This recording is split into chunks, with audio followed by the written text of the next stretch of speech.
Hello students, today we are going to see a new topic 8.3 electric potential and potential energy.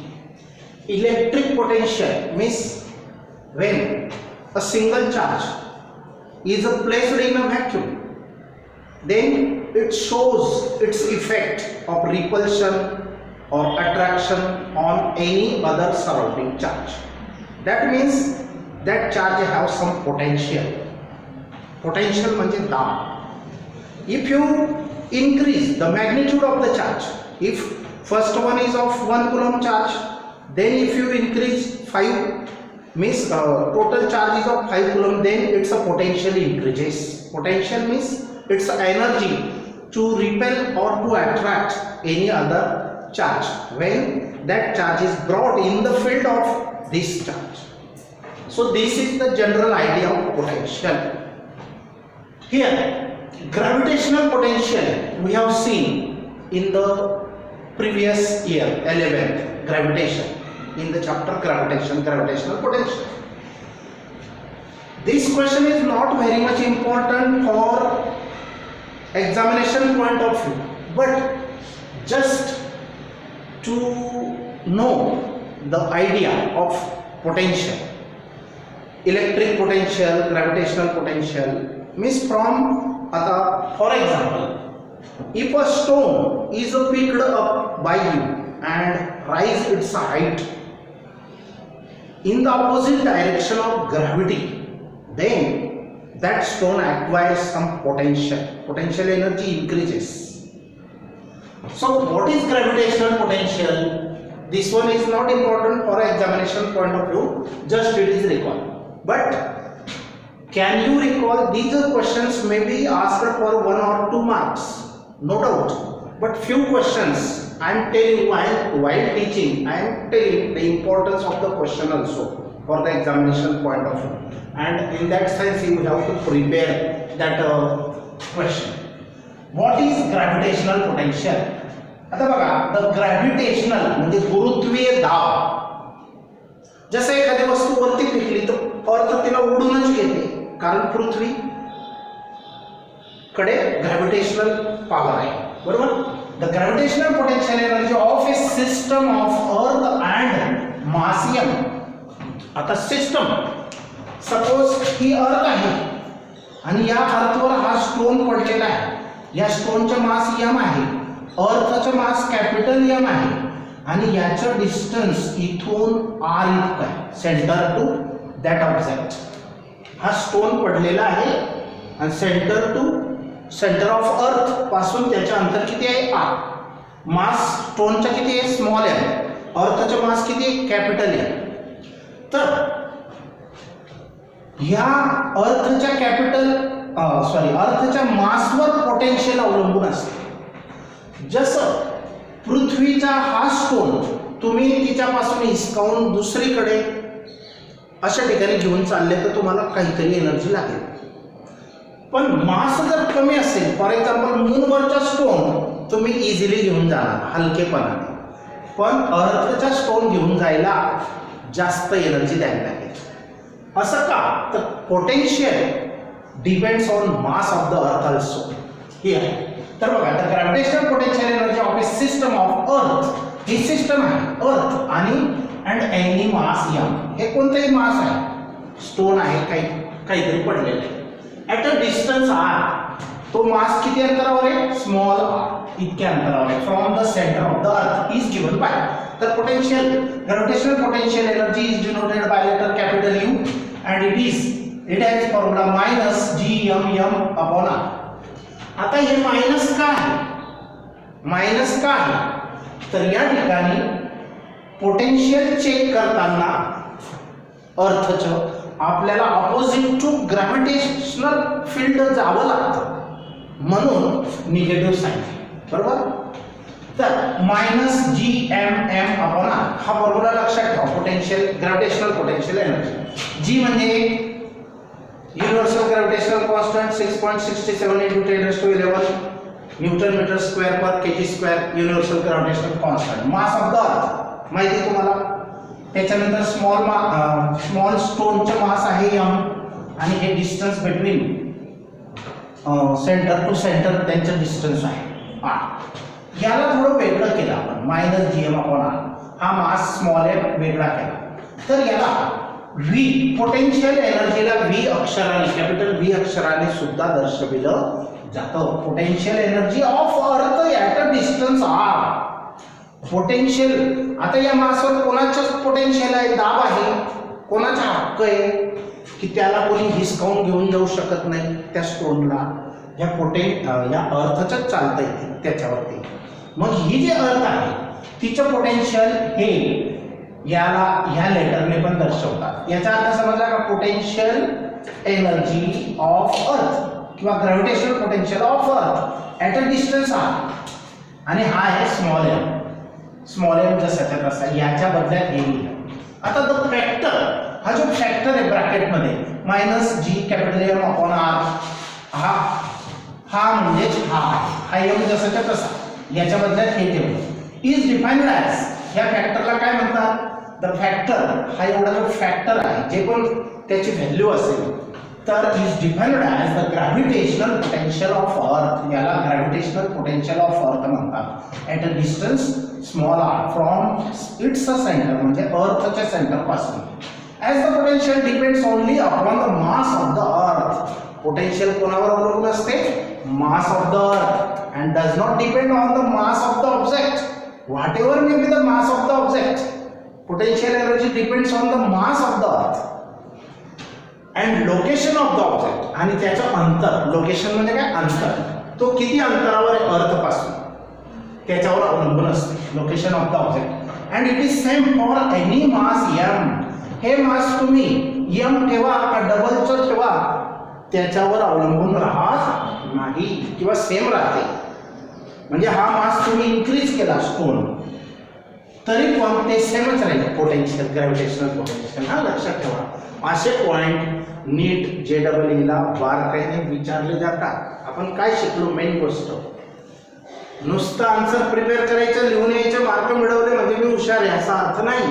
त्याच्यातून तुम्हाला काय knowledge भेटलं, पुढे कुठं वापरू शकतात, हे मेन पॉइंट आहे. आता समजलं बघा, हा येणार नाही एक्झामला, फक्त पुढचं समजण्यासाठी आवश्यक आहे. आता बघा, what is electrostatic potential energy. Electrostatic, आता इलेक्ट्रो म्हणजे चार्जेस, स्टॅटिक म्हणजे दोन चार्जेस, ते एकमेकांना रिपल करतील और अट्रॅक्ट करतील, ते त्यांच्या मॅग्निट्यूडवर डिपेंड आहे. ते दोघं लाईक आहेत का अनलाईक आहे. अनलाईक असतील तर अट्रॅक्ट करतील, लाईक असतील तर रिपेल करतील. तर what is electrostatic potential energy. तर बघा, ही डेफिनेशन आहे. Electrostatic potential energy is the work done against the electrostatic forces to achieve a certain configuration of charges in a given system. आता बघा, एक हा चार्ज आहे, हा मोठा चार्ज आहे प्लस, आणि ह्याचं सराउंडिंग फील्ड, इलेक्ट्रिक फील्ड इथपर्यंत आहे त्याचं राज्य. म्हणजे एवढ्या फील्डमध्ये दुसरा कोणी चार्ज आला, हा समजा प्लस आहे, जर तुम्ही प्लस Q0 चार्ज आणला, टेस्ट चार्ज, हा जर इथं आणला तर हा काय करेल, त्याला ढकलून देईल, रिपेल करेल, बरोबर. जर निगेटिव्ह असेल तर त्याला अट्रॅक्ट करेल, नो डाऊट. पण याच्या फील्डमध्ये याच्या जो पॉवर आहे, पोटेन्शियल, याच्यावर तो रिपल्शन किंवा अट्रॅक्शन करू शकतो. मग आपल्याला हा जबरदस्ती, हा रिपेल करतो, ढकलतोय त्याला, तरी जबरदस्ती त्याला इथं आणायचे, जवळ आणायचे. म्हणजे आपल्याला असं कॉन्फिगरेशन पाहिजे, अशी सिस्टम बनवायची दोन चार्जेसची. मग याला इकडे आणण्यासाठी, इथं आणण्यासाठी, कुठं दुसऱ्या चार्जच्या फील्डमध्ये आणण्यासाठी जो फोर्स लावावा लागला, कारण याला आणताना ताकद लावावी लागेल का, हा त्याला ढकलणार आहे म्हणून ताकद लावावी लागेल. आणि तो आणताना जे वर्क डन होतं, कारण तुम्ही फोर्स पण लावणार आणि त्याचे डिस्प्लेसमेंट इथून इथं करणार, force into displacement, work done होणार. आणि हेच वर्क डन, ही सिस्टम कॉन्फिगरेशन तयार करण्यासाठी जे झालं, that is called electrostatic potential energy. फक्त इलेक्ट्रोस्टॅटिक मध्ये चार्जेसचा संबंध आहे. ग्रॅव्हिटेशनल असेल तर मास एसचा संबंध येतो. बरोबर. आता बघ, electrostatic potential energy is the work done against the electrostatic forces. हे वर्क डन आहे कोणाच्या विरोधात? कोणाच्या विरोधात आपण काम करतोय? ह्याचा इलेक्ट्रोस्टॅटिक फोर्स त्याला ढकलणार आहे या चार्जला. हा, तो इलेक्ट्रोस्टॅटिक फोर्सच्या अगेन्स्ट म्हणजे विरोधात आपण काम करतो. The work done against, against म्हणजे च्या विरोधी, अपोजिट द इलेक्ट्रोस्टॅटिक फोर्सेस. याचे इलेक्ट्रोस्टॅटिक फोर्स त्याच्यावर असणार आहे. To achieve or to obtain a certain configuration, certain म्हणजे अमुक अमुक असं कॉन्फिगरेशन बनवायचे आपल्याला ऑफ चार्जेस. कोणाचं कॉन्फिगरेशन? सिस्टम बनवायची चार्जेसची इन अ गिवन सिस्टम, एक सिस्टम मध्ये. समजलं मग? Electrostatic potential energy is the work done against the electrostatic forces. या चार्जला इथं आणण्याचं वर्क डन अगेन्स्ट, कोणाच्या विरोधात? अगेन्स्ट द, याची जी इलेक्ट्रोस्टॅटिक फोर्स आहे त्याला ढकलणारा, हा मोठा चार्ज त्याला ढकलेल, दॅट इज इलेक्ट्रोस्टॅटिक फोर्सेस. हे मेनी पण असू शकतील electrostatic forces to achieve the certain. Certain म्हणजे काहीतरी विशिष्ट अशी सिस्टम बनवण्यासाठी किंवा कॉन्फिगरेशन प्राप्त करण्यासाठी कोणाच्या चार्जेसच्या in the given system is called as electrostatic potential energy. समजलं मग? ॲज लाईक चार्जेस, हे तुम्हाला माहिती आहे. ॲज म्हणजे असं आहे की like charges repel and unlike charges attracts each other. A charge always exerts a force on any other charge. Like charges एकमेकांना रिपेल करतात, अनलाईक चार्जेस एकमेकांना अट्रॅक्ट करतात. तर चार्जेस हे एकमेकांवर काय करतात? फोर्स अप्लाय करतात. Always exerts a force. Exerts means gives a force on any other charge. Some work is always done. जर आपल्याला जबरदस्ती दोन चार्जेस आणायचे, ते एकमेकांना ढकलून राहिले तरी पण आणायचे, मग work is done against the electrostatic force. तर on some work is always done to move the charge in the presence of another charge. इथं जे केलं ना आपण, हा एक अनादर चार्ज आहे. टू मूव दिस चार्ज, याला इकडे आणलं, याची शक्ती न जुमानता आणलं, त्या याच्या शक्तीला आपण फोर्स देऊन त्याला जबरदस्ती इथं आणलं, आणि ते जे वर्कडन झालं, तेच म्हणजे इलेक्ट्रोस्टॅटिक पोटेन्शियल एनर्जी असतं. Work done is stored in the form of electrostatic potential energy. आता बघा, potential energy arises means increases from any collection of charges. जितके चार्जेस जवळजवळ आहेत ना, पोटेन्शियल एनर्जी वाढेल. काल तुम्हाला एक एक्झाम्पल दिलं होतं, छोटी वीज चमकली आणि अनेक ढग एकमेकांना ठोकले जातात, अनेक विजा चमकून राहिल्या, तर ते फार डेंजर झोन असतो, पोटेन्शियल एनर्जी जास्त असते. मग work done against electrostatic force into displacement. आता डिस्टन्स आर अक्षराने दर्शवलं जातं, पण छोटं डिस्टन्स असेल, इथून इथं आणलं, छोटा डिस्टन्स आहे तर डी आहे, मग force into displacement that is work done. Force into displacement formula work डनचा काय? Force into displacement. इथं डीएस पण घेतात, एस पण चालतो, पण आपण आर घेतलेला आहे. तर आता work done against electrostatic force that is F into dr is the increase in the potential energy of the system. Increase in the म्हणजे एक चार्ज होता, दुसरा आणला, पोटेन्शियल एनर्जी वाढली, वर्क डन केलं तुम्ही, कशाचं? तो चार्ज दुसरीकडे होता आणि इथं आणला, अजून तिसरा चार्ज आणला, अजून चौथा चार्ज आणला, अशा अनेक कलेक्ट केले चार्जेस, पोटेन्शियल एनर्जी वाढत जाईल. म्हणजे वर्क डन वाढत जाईल तर पोटेन्शियल एनर्जी वाढत जाईल. So both are equal. समजलं? तर potential, electrostatic potential energy is denoted by letter du. Okay. Now another question which is very important question for 3 marks. Derive an expression for electric potential energy. Electric potential energy साठीचं relation मिळवा. हे मिळवायचं. आता बघा, पहिला point, let us consider electrostatic field. एक field consider करा. हा चार्ज आहे क्यू, हा असा मोठा चार्ज आहे, हा चार्ज आहे प्लस क्यू. इलेक्ट्रोस्टॅटिक फील्ड, याच्या अराउंड असं मोठं फील्ड आहे. जसा प्रकाश बल्बचा आहे तसा चार्जच्या ताकद चालेल ना, दुसऱ्यांना शॉक देऊ शकतो, दुसऱ्यांना काहीतरी हार्म करू शकतो.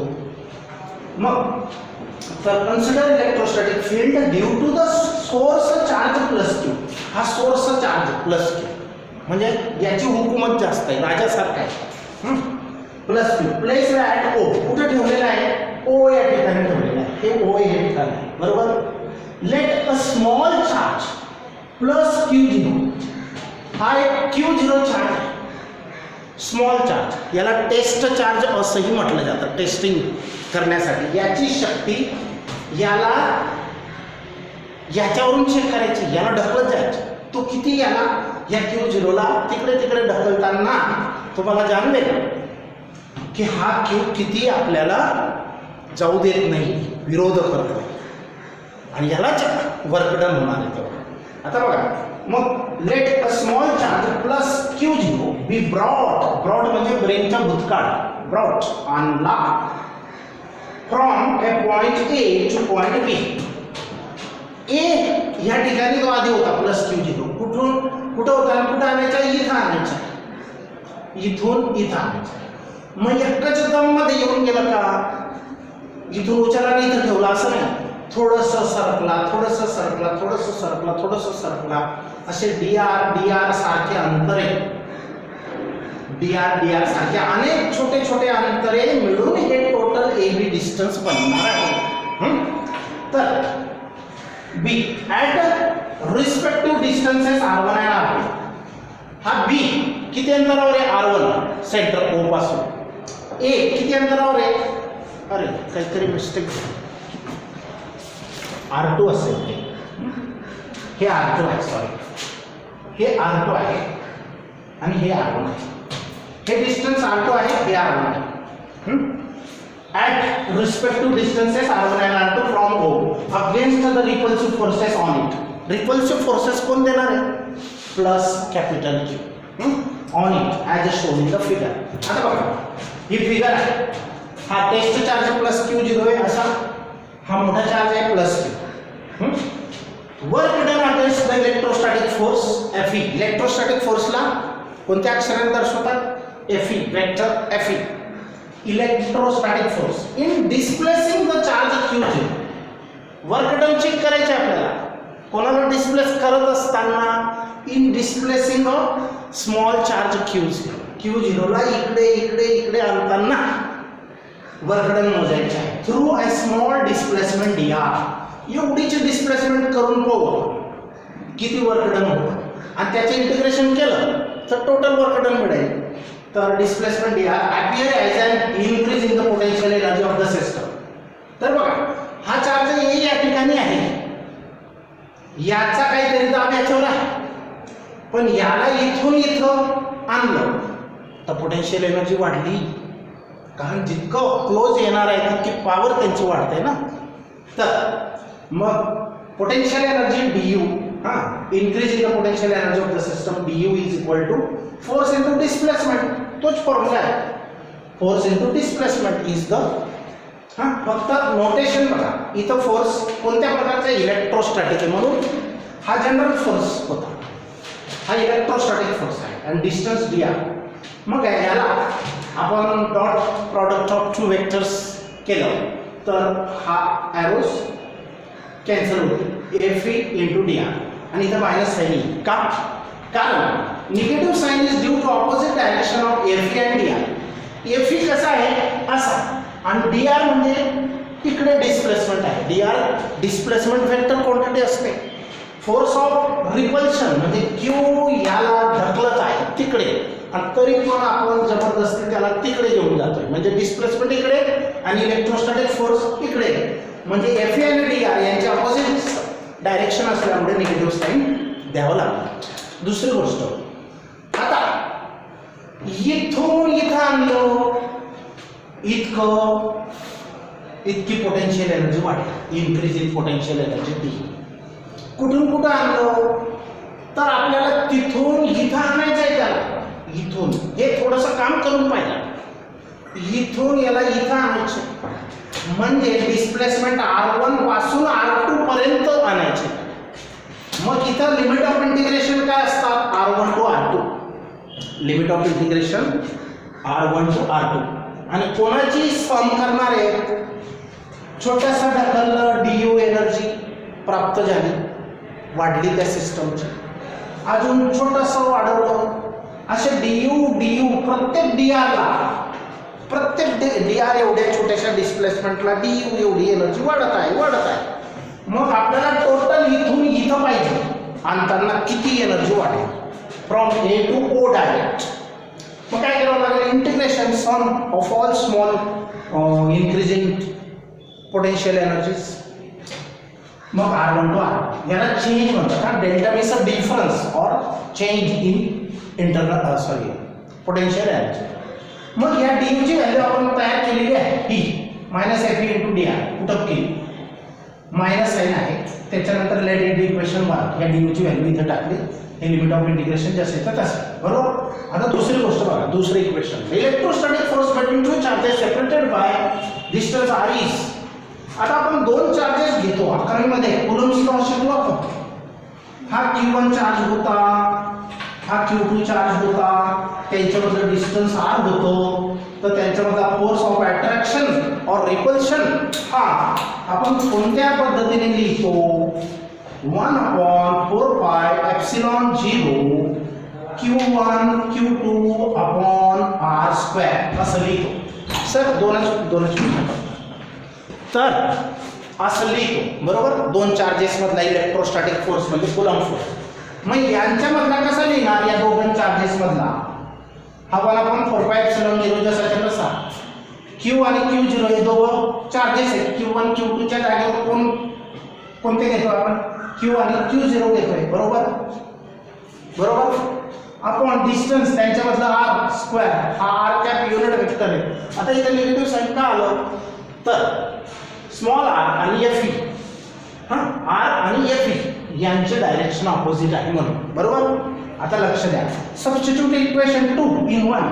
आता इथे Fe ची व्हॅल्यू ही इथं टाकून द्या, समजलं. ही टाकून दिली आणि हे बाकीचे ही एवढी व्हॅल्यू टाकून दिली डी आरच्या सतत. असं काय केलं, Fe ची व्हॅल्यू इथली इथं पुटअप केली, समजलं. आता पुढची स्टेप बघा, इंटिग्रेशन सॉल्व करा. इंटिग्रेशन सॉल्व केलं तर जो कॉमन फॅक्टर आहे तो बाहेर घ्या, 1/4 पाय एप्सिलॉन 0 Q0 आणि इंटिग्रेशन होईल, बेरीज होईल तर कोणाची होईल, फक्त डिस्टन्सेसची. हा इंटिग्रेशन मीन्स कलेक्शन, ओके, किंवा ॲडिशन. मग R1 to R2 limit of integration -1/r, हा -1/r. तर rचं मग हे सॉल्व केलं, हा इथं घेतला, minus minus becomes plus Q0 upon 4 pi epsilon 0 1/, याची अप्पर लिमिट व्हॅल्यू टाका एकदा, मायनस लोअर लिमिट टाका, सबट्रॅक्शन करा. माहिती ना लिमिट कसं अप्लाय करतात. तर असं मायनस करून मग हा फॉर्म्युला म्हणला, this is the required expression. Now will stop it.